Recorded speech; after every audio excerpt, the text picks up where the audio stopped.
For those of you curious how one of my video montages look like, it's like this. Let's watch the thing I have created up until now.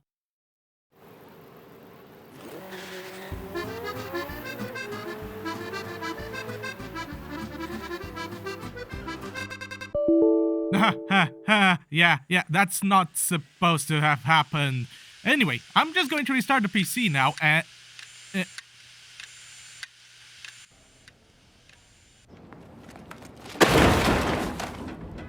One Amazon order later. Right, now that I am back online, let's go back to the church and continue where that intro... Oh, wait a minute, I'm in the editing software. I can just edit this part out.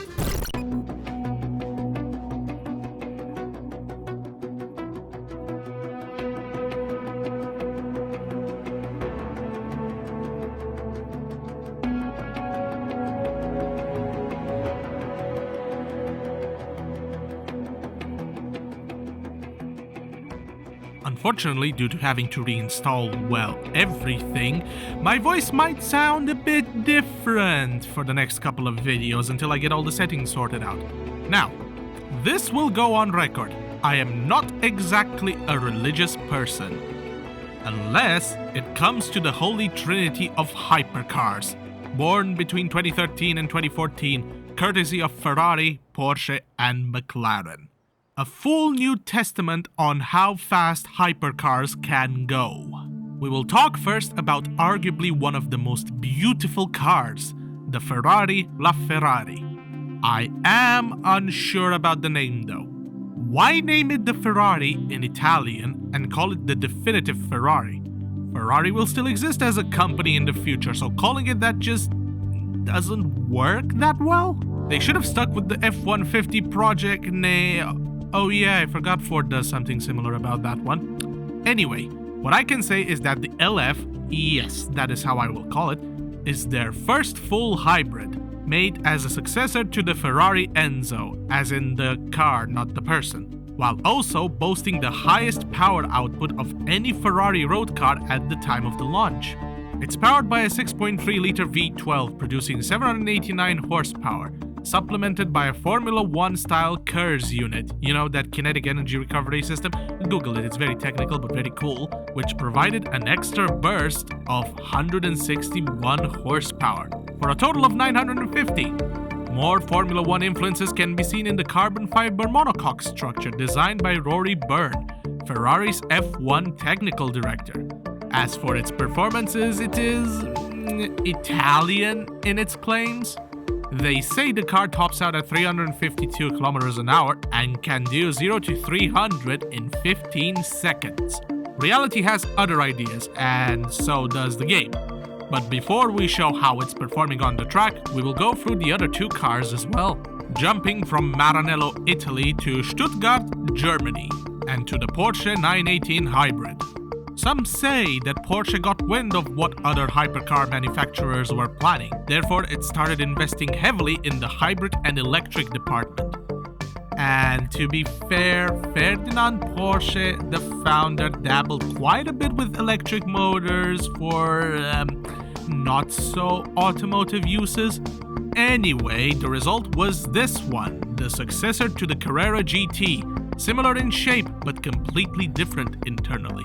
It is powered by almost the same 4.6-liter V8 engine they used in their RS Spider Le Mans prototype, tuned to near as makes no difference 600 horsepower, while also having two electric motors producing an additional 282 horsepower. One can be run by the internal combustion engine as a generator for the batteries. It also comes equipped with a four-wheel drive system, can do a combined fuel economy of 11 liters per 100 kilometers, and it was the first street-legal production car to lap the Nürburgring in under 7 minutes. Granted, it was with the optional Weissach package to make it lighter and slice through the air much more cleanly. It is also cheaper than the LF, by about 200 to 300,000 euros. You can buy a Bentley for that money. Moving on to the last entry from Woking, England, from some blokes in a fancy shed which created the Mclaren P1, back then seen as a direct successor of the legendary Mclaren F1. Even though since then the Speedtail was actually confirmed to be the successor, and what a successor, the engineers and designers built. One interesting anecdote about this car is that Frank Stevenson, one of the designers, did some parts of this car after he was inspired by a sailfish. It's powered by the same 3.8-liter twin-turbo V8 you would see in other McLaren cars, like the 540S or the fax machine, but tuned to 727 horsepower, while also making use of an 177 horsepower electric motor McLaren themselves developed.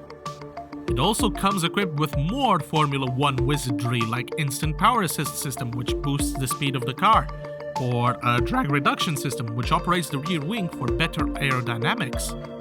The performance is mostly on par with the other two, and they say they did a lap of the Nürburgring in under 7 minutes, but didn't really tell us the exact time. Means it might be slower than the Porsche. So there we go, the Holy Trinity of hypercars. All hybrids, all in the same performance bracket. How will they handle the drumstick? The 3 laps are shown all at the same time due to, again, not wanting to waste everybody's time. And also they have been edited to start and stop at the same time for viewing consistency and mystery on who the winner will actually be. As for how they handle, I preferred the Porsche with the 4-wheel drive system. The others suffered from Dunkerbitis, which is they have a tendency to spin their tail around sharp corners. The LF looks the best, the Porsche handles the best. Will the P1 be able to be the fastest around our track? They all now go through the ankle part, around the second corner, the S-bank without any accidents, and round the 108 here. See, the Porsche looks to be the stablest so far. But what time they will get as they all go around the last corner and across the line!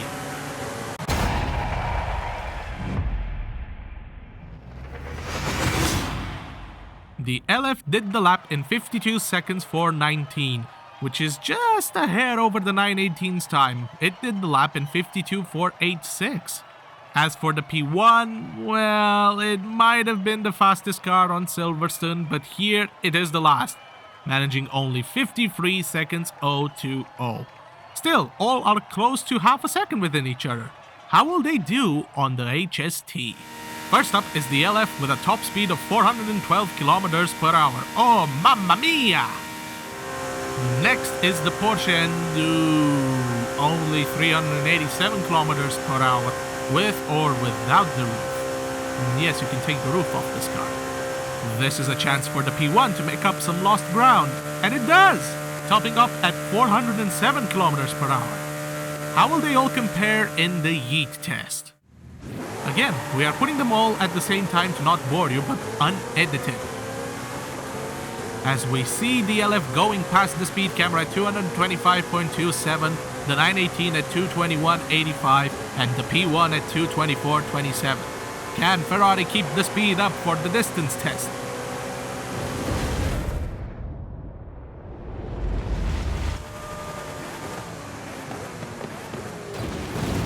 Oh, surprise, surprise! The LF jumped 388.77 meters, the 918 did 370.09, and the P1 outclassed them all with 393.66.